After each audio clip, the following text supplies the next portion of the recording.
Hello' students, আজি আমি Nelson মেণ্ডেলাৰ যিখিনি কুৱেশ্যন আছে তাৰ এনচাৰখিনি আজি কৰিম। গতিকে মই তোমালোকক পঢ়ি গৈ দিছোঁ, তোমালোকে চাই যাবা। অৰেল কম্প্ৰিহেনশ্যন চেক 1 চাবা। Where did the ceremonies take place? Can you name any public building in India that are made of sandstones? Answer. The ceremonies took place in the campus of the Union Building of Pretoria, which were attended by dignitaries and leaders of many nations. In India, Rashtrapati Bhavan and Red Fort are buildings made of red sandstone. গম পাইছানে? এইটো কি সুধিলে যে প্ৰথমটোতো বুজি পাইছাই যে চেৰিমনিটো ক'ত হৈছিলে, আৰু নেক্সট কুৱেশ্যনটো দিছে যে ইণ্ডিয়াৰ এনেকুৱা প্লেচৰ নাম, পাব্লিক প্লেচৰ নাম জানা নেকি যোনটো চেণ্ডষ্টোনেৰে বনোৱা। ঠিক আছে, আমাৰ ইণ্ডিয়াৰ দুখন ঠাইৰ নাম কি আছে? ৰাষ্ট্ৰপতি ভৱন আৰু ৰেড ফৰ্ট। ছেকেণ্ড কুৱেশ্যনটো চোৱা। Can you say how 10th of May is an autumn day in South Africa? The answer to SWA 10th May is an autumn day in South Africa because on this day there was the largest gathering of international leaders on South Africa soil for the installation of South Africa's first democratic non-racial government. গম পাইছানে? Autumn day কিয় সুধিছিলে south আফ্ৰিকাৰ দিনটো 10 মে দিনটো? সেইদিনাখন কি হৈছিলে বাৰু? সেইদিনাখন আমাৰ মেণ্ডেলাই প্ৰথম ৰাষ্ট্ৰপতি হিচাপে কি কৰিছিলে? শপত গ্ৰহণ কৰিছিলে দেই। Question number 3 is, at the beginning of his speech, Mandela mentioned an extraordinary human disaster. What does he mean by this? What is the glorious human achievement he speaks of at the end? Answer is, by an extraordinary human disaster, Mandela means to state the practice of apartheid in South Africa.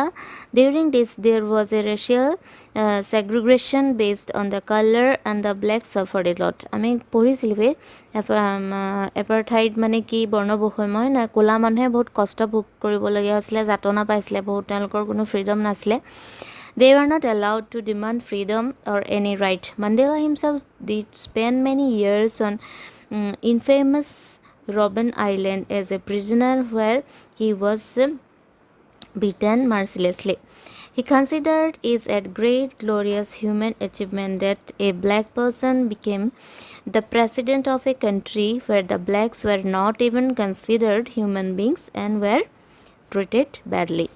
গতিকে Nelson মেণ্ডেলাই কি কৰিবলগীয়া হৈছিলে? বহুত বছৰ এটা ৰবেন নামৰ এটা আইলেণ্ডত কটাইছিলে। ক'ত? জেলৰ বন্দী হিচাপে কটাইছিলে। গম পাইছা নাই? এটা মাৰ্চলেছলি মানে দয়াহীনভাৱে, কোনো দয়া নাছিলে। Question number 4 is, what does Mandela thank the international leaders for? Answer is, Mandela felt very privileged to welcome the international leaders at the swearing-in ceremony because not too long ago the South Africans were considered outlaws.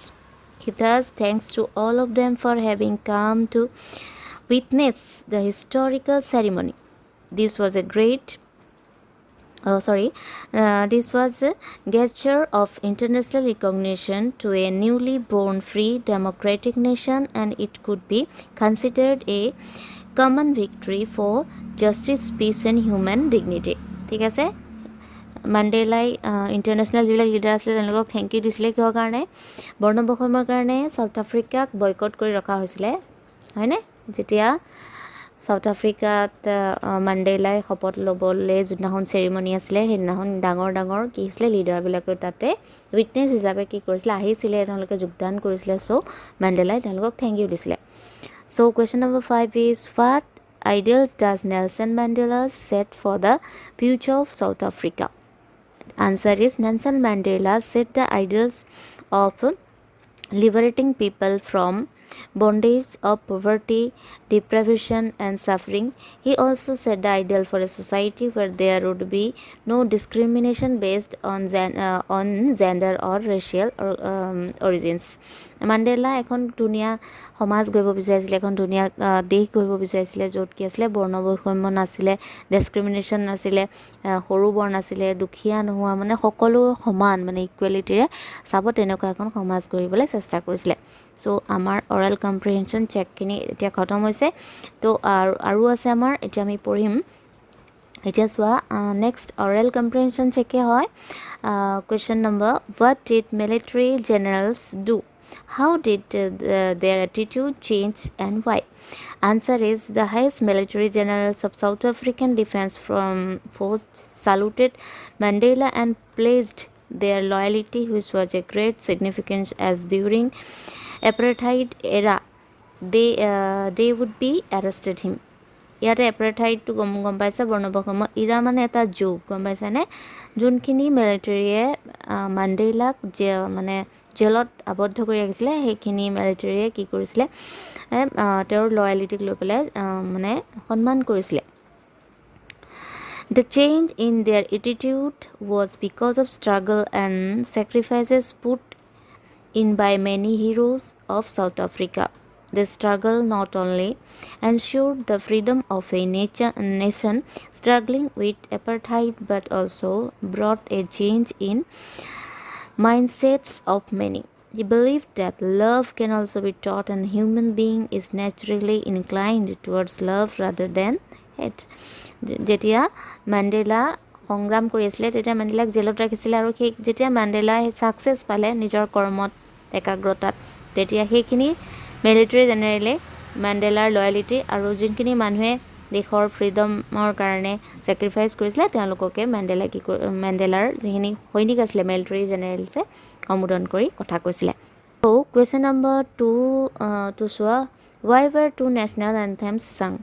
Answer, on the auspicious occasions of the inauguration, two national anthems, one by whites and other by the blacks, symbolizing the equality of the blacks and the whites, were sung.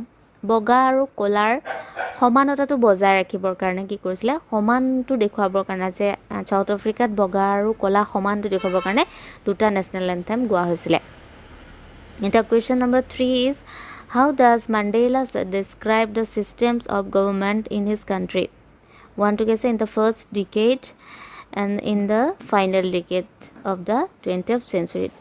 Decade মানে কি, দশক বুলি কোৱা হয়, decade মানে দশক। গতিকে আনচাৰটো হৈছে, ইন দ্য ফাৰ্ষ্ট ডিকেড, প্ৰথম দশকত কি হৈছিলে, in the first decade of the century, the whites erected a system of racial domination against the blacks, thus creating the basis of one of the harshest and the most inhuman societies and the world had ever known. And second, to say, in the final decade of the 20th century, the previous system had been overturned and replaced by one which recognized the right and freedom of all people regardless of color of their skin. দুটা এৰা আছিলে ইয়াত, যিটো struggle চলিছিলে, তাতে first এৰা decade আছিলে, দশক আছিলে, এটা প্ৰথম দশক আৰু এটা আছিলে ফাইনেল দশক 20th century। তাতে মানে মানুহবিলাকৰ বিষয়ে মেণ্ডেলাই ডিছক্ৰিপশ্যনটো গভৰ্ণমেণ্টক কেনেকৈ দিছে, সেইটোৱে মেণ্ডেলাৰ যিটো ডেছক্ৰিপশ্যন গভৰ্ণমেণ্টক লৈ পেলাই, সেইটো ইয়াত কুৱেশ্যন আনচাৰটো কোৱা হৈছে। Question number 4 is, what does courage mean of to Mandela? কাৰেজৰ যিটো মিনিং, সেইটো মেণ্ডেলাৰ মতে কি, মেণ্ডেলাই কি ভাবিছিলে? Answer is, for Mandela, courage does not mean the absence of fear but a victory over it. According to him, brave men need not to be fearless but should be able to conquer fear. কি কৈছে যে মেণ্ডেলাৰ মতে কি আছিলে, সাহসী হ'ব লাগিব, ভয় নোখোৱাকৈ সাহসী হ'ব লাগিব, কিন্তু কি হ'ব লাগিব, ভয় কৰাৰ যিটো মানসিকতাটো থাকিব লাগিব তাৰমানে। এতিয়া question number 5 is, which does Mandela think is natural to love or to hate? Answer is, For Mandela, love comes more naturally to the human heart than hate. মানে আমাৰ ভাল পোৱা আৰু মানুহক ঘৃণা কৰাক লৈ পেলাই মাণ্ডেলাই কি ভাবিছিলে বুলি কৈছে, কিন্তু মাণ্ডেলাই কি কৈছিলে যে ভাল পোৱাটো কিন্তু সকলোৰে প্ৰতি নেচাৰেলি আহে আৰু হেটটো হৈছে মানুহে বনাই লয়, মনৰে বনাই লয়। গতিকে এতিয়া আমাৰ এইটো অৰেল কম্প্ৰিহেনশ্যন চেকো শেষ হ'ল। এতিয়া আৰু নেক্সট অৰেল কম্প্ৰিহেনশ্যন চেকলৈ যাম।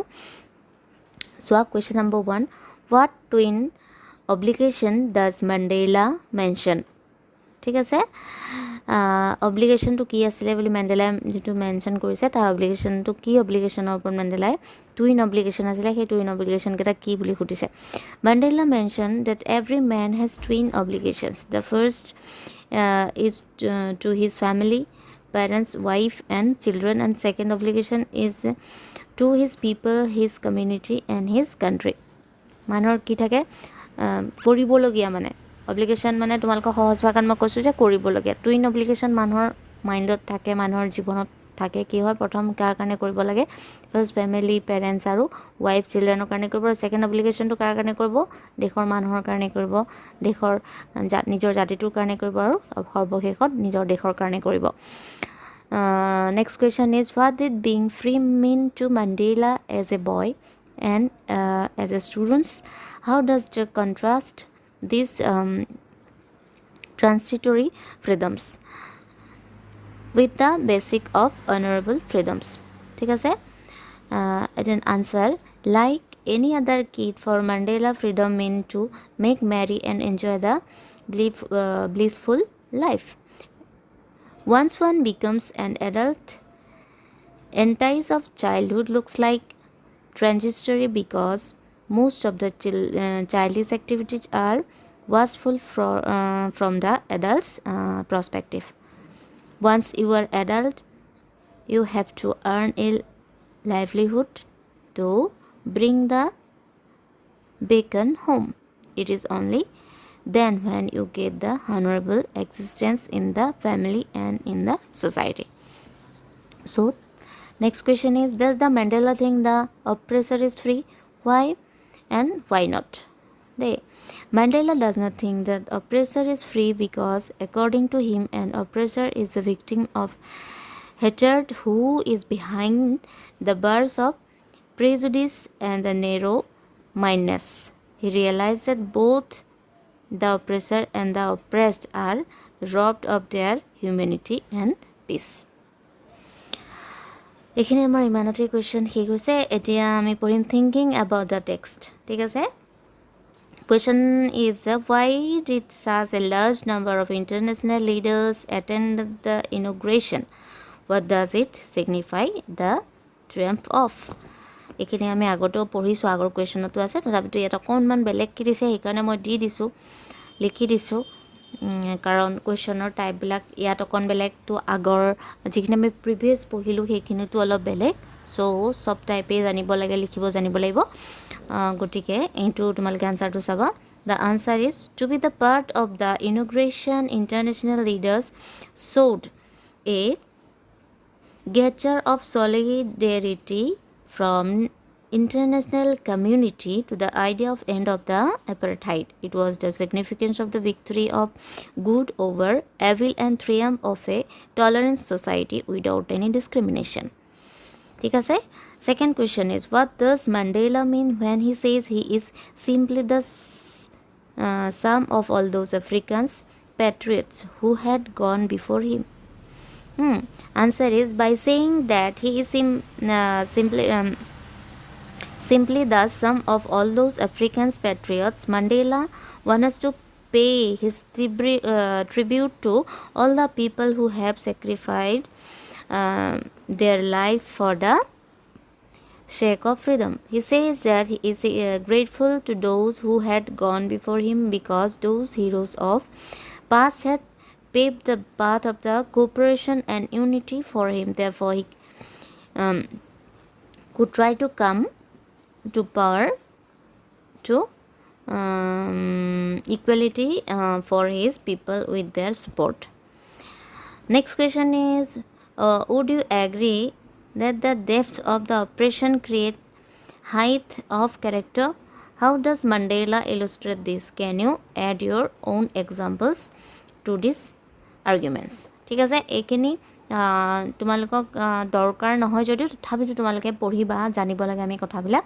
চ' কুৱেশ্যন এইটো কুৱেশ্যন আৰু এটা কুৱেশ্যন আছে, how did Mandela's understanding of freedom change with age the experience?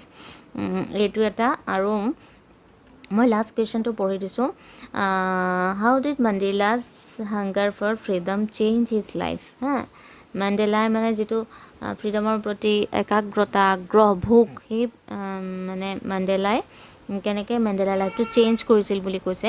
এইখিনি জানাই তোমালোকে, আগতে কৈয়ে আহিছোঁ, তথাপিতো মই পঢ়ি দিছোঁ এবাৰ। Mandela realise in his youth that it was not just his freedom that was being curtailed, but the freedom of all blacks that changed the fearful man to the fearless rebel. He sacrificed the comfort of a settled family life to fight for a greater cause. He joined the African National Congress, and they changed him from a frightened young man into a bold one who fought against racial prejudice. গতিকে আমি আজি মাণ্ডেলাৰ কুৱেশ্যনছখিনি পালোঁ। ইয়াতে কেইবাটাৰ মানে টাইপৰ question আছে, গতিকে আমি যেতিয়া বিভিন্ন টাইপৰ কুৱেশ্যনবিলাক পঢ়িম বা কৰিবলৈ শিকিম, তেতিয়া এনেকৈ মই সেইকাৰণে ভাগে ভাগে তোমালোকক গোটেইখিনি কৰাই দিছোঁ। হয়তো ক'ৰবাত এটা দুটা কুৱেশ্যন ৰিপিটো হৈছে, কিন্তু কৰাই দিয়াৰ কাৰণ এটা হৈছে ক'ৰবাত ধৰা 2 লাইন যদি কম আছে, ক'ৰবাত বেছি আছে। চ' ষ্টুডেণ্টছ, মই আশা ৰাখিছোঁ তোমালোকে কুৱেশ্যন আনচাৰখিনি বুজি পাইছা আৰু কৰি ল'বা, নিজৰ কপিত লিখি ল'বা। যে মোবাইলতেই পঢ়িব লাগিব সেইটো কথা নহয়, মোবাইলৰ পৰা চাই যেতিয়া ভিডিঅ'টো কৰি মানে তোমালোকে চাবা, তেতিয়া তাৰ পৰা নোট ডাউন কৰি ল'বা। Hard copy is very essential for us. গতিকে হাৰ্ড কপি থাকিলে যিকোনো সময়তে তুমি পঢ়িব পাৰা উলিয়াই। গতিকে আশা ৰাখিছোঁ তোমালোকে মোৰ যিটো চেনেল সেইটো লাইক কৰিবা, ছাবস্ক্ৰাইব কৰিবা, আৰু শ্বেয়াৰ কৰি দিবা পাৰিলে। তোমালোকৰ কোনোবা যদি ফ্ৰেণ্ডছ আছে শ্বেয়াৰ কৰি দিবা। আৰু আকৌ লগ পাম নেক্সট এটা ইংলিছৰ চেপ্টাৰ লৈ পেলাই। ইয়াৰ যিটো নেক্সট চেপ্টাৰ সেইটো লৈ পেলাই মই তোমালোকৰ আগত আকৌ আহিম। চ' টিল দেন বাই।